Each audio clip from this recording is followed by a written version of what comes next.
Hello friends, welcome to Java programming. तो आज हम देखेंगे स्प्रिंग बूट का आर्किटेक्चर। तो स्टार्ट करते हैं। मेरा नाम है रोहित कुशवाहा और हम आज पढ़ेंगे क्या स्प्रिंग बूट का आर्किटेक्चर विद डिटेल एक्सप्लेनेशन। क्योंकि हम देखेंगे कि स्प्रिंग बूट का यूज़ क्या होता है, स्प्रिंग बूट क्यों आया, ये सब हम देखेंगे आज के लेक्चर में। तो देखते हैं हमारा फर्स्ट क्वेश्चन आज का, what is spring boot. First हमें ये क्लियर करना होगा कि स्प्रिंग बूट क्या होता है। तो स्प्रिंग बूट क्या है? ये एक तरह से क्या, ऑटोमेटेड वर्जन मीन्स ये हमें इससे पहले ये पता होना चाहिए कि ये किसके टॉप में बना रहता है, स्प्रिंग फ्रेमवर्क के top of the spring framework. The spring framework, इससे क्या होता है कि अब जो आपने स्प्रिंग पढ़ा है ना, तो उसी के टॉप में है। तो हम जैसे जो बेस्ट थिंग्स रहती हैं स्प्रिंग फ्रेमवर्क में, वो चीज़ किस में आ गई है, स्प्रिंग बूट में। इसलिए हम क्या, एक इसके अंदर मीन्स इसलिए हम किसका यूज़ करते हैं, स्प्रिंग बूट मीन्स हमारे डेवलपमेंट को, टाइम को कम कर देता है और इजी डेवलपमेंट हो जाता है, फास्ट हो जाता है। और बहुत सी इनबिल्ट जैसे एक्सएमएल कॉन्फ़िगरेशन वगैरह, ये सब हमें नहीं करना पड़ता। और सारा का सारा काम किससे होता है, एनोटेशन बेस्ड रहता है। तो एनोटेशन बेस्ड, इससे हमारा fast and rapid application development होता है। अब जैसे मैं बात करूँ क्या, simplifying and automating the process, simplify भी कर देता है और automating the process. Spring boot is still on the top of the spring framework, ये किसके, स्प्रिंग फ्रेमवर्क के टॉप पे रहता है। और इसमें क्या है, लेयर स्ट्रक्चर, एक लेयर स्ट्रक्चर रहता है, ठीक है, which every layer communicate with each other, means एक लेयर दूसरे लेयर से क्या कर रहा होता है, कम्युनिकेट भी कर रहा होता है। अब जैसे हम बात करें कि अब इसका हम लेयर स्ट्रक्चर देखेंगे, पहले हम स्प्रिंग बूट का डेफिनेशन देखेंगे। अगर हम बात करें जैसे क्या है, spring boot make it possible to create a high quality application, production grade spring application that are simple to deploy and run. बहुत सिंपल होता है ये आपको स्प्रिंग बूट का एप्लीकेशन क्या रन और डिप्लॉय करने में, और बिल्ड करना भी मतलब बहुत आसान होता है। जैसे स्प्रिंग इनिशियलाइजर और स्प्रिंग स्टार्टर से डायरेक्टली हम अपना क्या, स्प्रिंग बूट एप्लीकेशन क्रिएट कर लेते हैं। जैसे हम बात करें spring boot is design to remove XML configuration ये करना रहता है, तो इससे जो हम स्प्रिंग बूट में करते थे वो हम स्प्रिंग बूट में नहीं करना रहता है। और एनोटेशन बेस्ड हो जाता है configuration settings from the application, बहुत सी चीज़ें क्या हो रही हैं एनोटेशन बेस्ड। तो हम जैसे बात करें spring boot provide following advantage, अब जैसे क्या है, इंक्लूडिंग ओपिनियनेटेड, जैसे option to later change the configuration, हमको क्या कुछ जो कॉन्फ़िगरेशन है उसे भी चेंज कर सकते हैं। अगर हम बात करें convention over configuration, stand alone, production ready, ये क्या है, इसके एडवांटेजेस हैं स्प्रिंग बूट के। अब जैसे कि अगर स्टैंड अलोन, प्रोडक्शन रेडी और convention over configuration option are there in spring boot. अगर हम देखें जैसे अब फीचर क्या है स्प्रिंग बूट के, तो इंपॉर्टेंट फीचर में हम बात करें जैसे क्या है, spring boot is Java framework, एक तरह से क्या है, जावा का फ्रेमवर्क ही है ना। तो हम अब बात करें ये क्या, built on the spring framework, means ये top of the spring framework है। Like in text and apertures, opinionated, boilerplate free approach, means boiler मतलब ये number of lines of code क्या है ज़्यादा, तो उनको कम कर देता है स्प्रिंग बूट।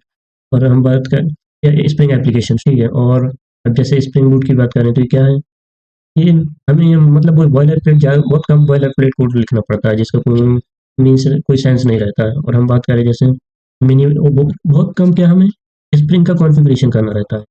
और हम बात करें जैसे कि आज कोई भी जावा डेवलपर होता है जो ऑटो कॉन्फ़िगरेशन फीचर यूज़ कर रहा है, वो ऑटोमेटिकली क्या कॉन्फ़िगर करता है क्या, spring application like using jar dependencies.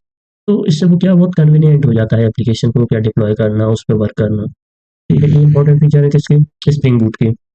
अगर हम बात करें जैसे क्या स्प्रिंग बूट का आर्किटेक्चर, तो अब इसका आर्किटेक्चर मेनली क्या है, क्या इसका हम आर्किटेक्चर जैसे फर्स्ट क्या है हमारे पास, प्रेजेंटेशन लेयर, उसके बाद बिजनेस लेयर और परसिस्टेंट लेयर और डेटाबेस लेयर। इसका हम आर्किटेक्चर देखेंगे पहले डायग्राम में, फिर थ्योरेटिकल कॉन्सेप्ट देखेंगे। जैसे इधर देखेंगे प्रेजेंटेशन लेयर क्या है, यहाँ से हम क्या करेंगे, ऑथेंटिकेशन, यहाँ से हम डेटा या कुछ हम डेटा मीन्स एंट्री पॉइंट बोल सकते हैं उससे। और जैसे वहाँ पे हम पोस्टमैन से भी कर सकते हैं, किससे, पोस्टमैन। तो एक चाहे के लिए प्रेजेंटेशन लेयर जैसे। अब जैसे बिजनेस लेयर में क्या लगा रहता है, बिजनेस लिखा रहता है। जैसे हमारा बिजनेस हो गया, वैलिडेशन, ऑथोराइजेशन, ये सब कहाँ हो रहा होता है, बिजनेस लेयर में। अगर हम बात करें परसिस्टेंट लेयर ये क्या है, स्टोरेज, यहाँ पे हम क्या लॉजिक लिखा रहता है, जिससे हम क्या डेटाबेस में ये डेटाबेस लेयर है, या डेटाबेस में क्या हो, डेटा इंसर्ट कर रहे होते हैं।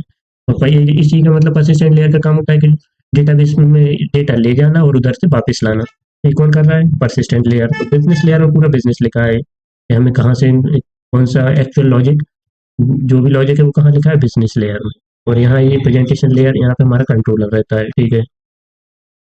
अगर हम देखें इसका फ्लो देखें, अगर हम जैसे स्प्रिंग बूट फ्लो आर्किटेक्चर, तो इसमें क्या होता है कि फ्लो आर्किटेक्चर कहाँ से, अब इसमें हमें अच्छे से समझ में आएगा। देखो क्लाइंट है हमारे पास, क्लाइंट हमने ले लिया जैसे पोस्टमैन, ठीक है, पोस्टमैन हमारा क्या है, क्लाइंट।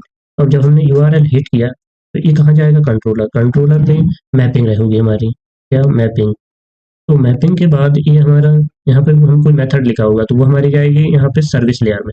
सर्विस लेयर में अपने अगर हम क्या कार्ड ऑपरेशन परफॉर्म कर रहे हैं, कार्ड ऑपरेशन जो हम किसी डिपेंडेंसी इंजेक्शन से हमने क्लासेस बना के रखी होंगी, मेथड और इंटरफेस से, तो ये सर्विस लेयर क्या करेगी, यहाँ से इससे रेपोजिटरी से क्या लाएगी, डेटा, और जो मेथड है उसको एक्सटेंड करके परफॉर्म करके किसे दे देगी, सर्विस लेयर को। और सर्विस लेयर को अगर डेटा चाहिए तो वो कहाँ से उठाएगा, डेटाबेस से, डेटाबेस जो भी डेटा चाहिए, क्योंकि जितना भी लॉजिक है वो यही सर्विस लेयर में लिखा है। अब जैसे मॉडल का यूज करके हम क्या व्यू कर डेटा को व्यू करा लेते हैं, तो ये डेटा हम कहाँ से उठा रहे होंगे, डेटाबेस से। तो उठाने के लिए हम क्या यूज कर रहे हैं, जेपीए और स्प्रिंग डेटा। तो ये एक तरह में स्प्रिंग बूट का फ्लो आर्किटेक्चर होता है, कहाँ से कैसे डन। अब इसने मॉडल में डेटा लिया और ये कहाँ ले जाएगा, सर्विस लेयर, सर्विस लेयर से कंट्रोलर हमें आउटपुट में दे देगा, ठीक है।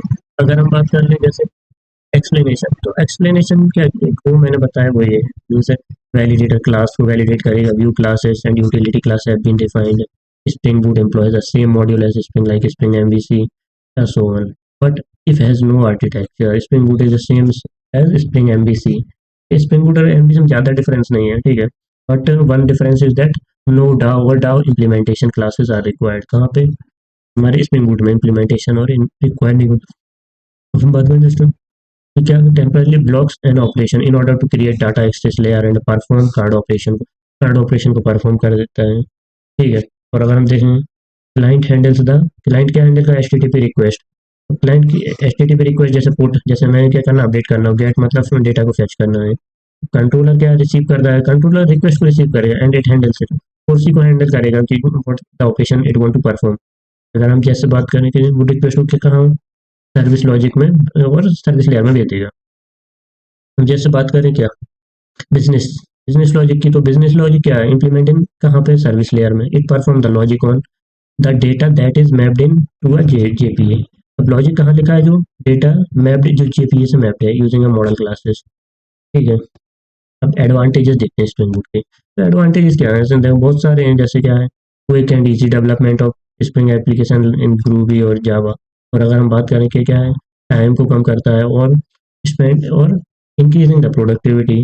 और हम ये बोल सकते हैं कि reduce manual labour including writing annotation बोल लाइक प्लेट कोड, ये सब हमें जरूरत नहीं पड़ती, एक्सएमएल कॉन्फ़िगरेशन सब नहीं करना पड़ता।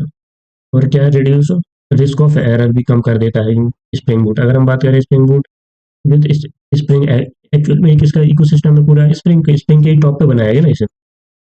और अब जैसे क्या है, spring security, spring data, spring JDBC, spring ORM, ये सब किसके इंटीग्रेट विद द स्प्रिंग। अगर हम बात करें जैसे क्या है, ओपिनियनेटेड डिफॉल्ट कॉन्फ़िगरेशन को फॉलो अप करता है। और हम जैसे बात करें डेवलप, या development web apps can be tested using embedded HTTP server such as. अब इसमें हम जब एसटीएस या जो आईडी इंस्टॉल करते हैं तो उसमें इनबिल्ट आ जाता है, इसमें तो ये हमें कॉन्फ़िगर नहीं करना पड़ता, तो ये क्या है, just we want to run. Disadvantage की बात कर लेते हैं, डिसएडवांटेज इसमें क्या है, अब इसका क्या है, डिसएडवांटेजेस में जैसे डिपेंडेंसी, ऑटो वायर्ड वगैरह एनोटेशन एक बार हमने यूज़ कर दिया तो उसे बीच में हम रोक नहीं सकते, जैसे हमारे पास at the rate autowired है, ठीक है, तो ये सब ऑटोमेटिक बहुत सी चीज़ें हो रही हैं तो उन्हें बीच में रोकना नहीं रोक सकते। अगर हम बात करें, अब जैसे there is no problem with converting legacy और existing spring framework project to spring boot application. तो अब प्रॉब्लम ये है कि आप मतलब पुराना प्रोजेक्ट को आप स्प्रिंग बूट में लाना, ये थोड़ा ये इशू रहता है, टाइम इन्वॉल्वमेंट बहुत क्रिटिकल, और क्योंकि इससे क्रिटिकल कंडीशन भी अकर हो सकती है।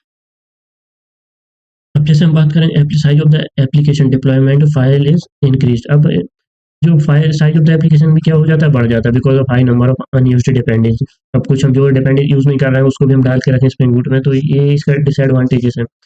और become a spring boot application require the time consuming and complicated process of converting a legacy spring project. अब हमें जैसे पुराने जो स्प्रिंग प्रोजेक्ट हैं उनको किस में, स्प्रिंग बूट में कन्वर्ट करना, ही क्या है, हेडेक वाला काम है, मतलब ये इसमें कॉम्प्लिकेटेड प्रोसेस रहता है, तो वहाँ थोड़ा प्रॉब्लम आता है। और अगर हम जैसे बात करें, अब मैं बहुत से डेवलपर क्या बोलते हैं, spring boot is not suitable for building large scale application, ये तो मैं ही मानूंगा, क्योंकि बहुत एक लार्ज स्केल एप्लीकेशन के लिए it is not suitable, because it is unsuitable for working with the micro service. Micro service के साथ ये वर्क कर पाना थोड़ा मुश्किल हो जाता है। देखते हैं कॉन्क्लूजन, तो कॉन्क्लूजन में हम देखेंगे कि क्या होता है। जो स्प्रिंग बूट इज अ क्या development framework that is built on top of spring framework, ठीक है। We also learn about these different layers in spring boot architecture in this article. We also learn about flow in the architecture. इसका ये conclusion है कि मतलब हमने इसका architecture पढ़ा और कैसे क्या मतलब वर्क फ्लो, इसके एडवांटेजेस डिसएडवांटेजेस देखें, ठीक है। तो this is all about for today session, so thanks for watching and to subscribe my channel.